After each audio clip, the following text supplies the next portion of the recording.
Putang ina ninyong lahat. Lisa Marcos, naalala mo? Nagpadala ka sa akin ng video. You sent me written instructions. Anong nakalagay doon sa envelope? DepEd. Anong ginawa ko? Binigay ko sa DepEd. Putak na mo ka. Sasabihin nyo sa mga tao, nakaw yan, confidential funds yan. Wala nga kayong isang proof na hindi nyo nga nilabas na wala pang confidential funds. Meron ng white envelope. Bongbong Marcos, presidente ka.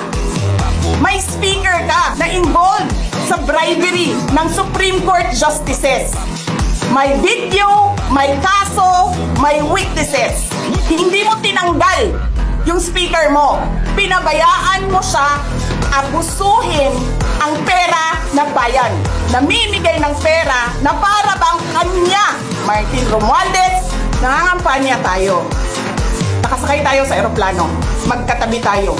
Nagre-reklamo ka, putang ina ka, walang pera. Kasi, ano sabi mo? Giom-om ni Lisa Marcos o ni BBM ang kwarta.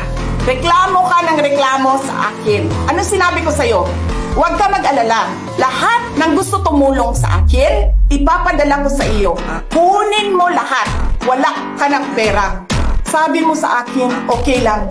Pag nanalo kayo, babawiin ko lahat yan. Ang buong akala ko, babawiin mo sa negosyo mo. Legitimate businessman ka naman eh. Mina, pagsira sa kalikasan, media, tanggap ka sa Pogo. Pinaalis nyo lahat ng kompetisyon ninyo, naiiwan ang Pogo mo. May nagsasabi pa, tumatanggap ka sa smuggling, sa droga.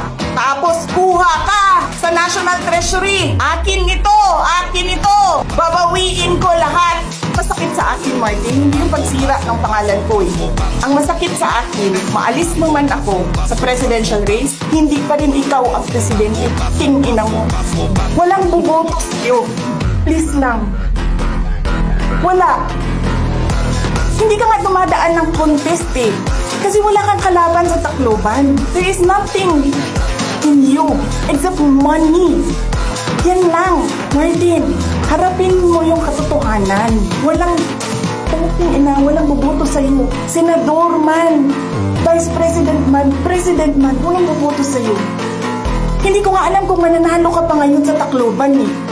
Palamang hindi na. Kasi magnanakaw. Hindi ka dumadaan sa audit. Milyon-milyon, buwan-buwan. Certification lang ng congressman. Alam nyo, bakit alam ko? Kasi may MA din ako. Pero sa amin, sa akin, nire-require ako ng resibo ng COA. Pero alam ko, certification lang ang kailangan. Pero nagko-comply ako. Bigay nyo lahat ng resibo. Wala akong corruption case. Sinasabi ninyo, nawawala ang pera dahil may notice of disallowance. Ano ba ibig sabihin ng notice of disallowance doon? Kulang yung mga papel ninyo. Kasalanan ko ba yan? Galing sa field ang papel. Hindi naman ako ang gumagawa ng papel eh.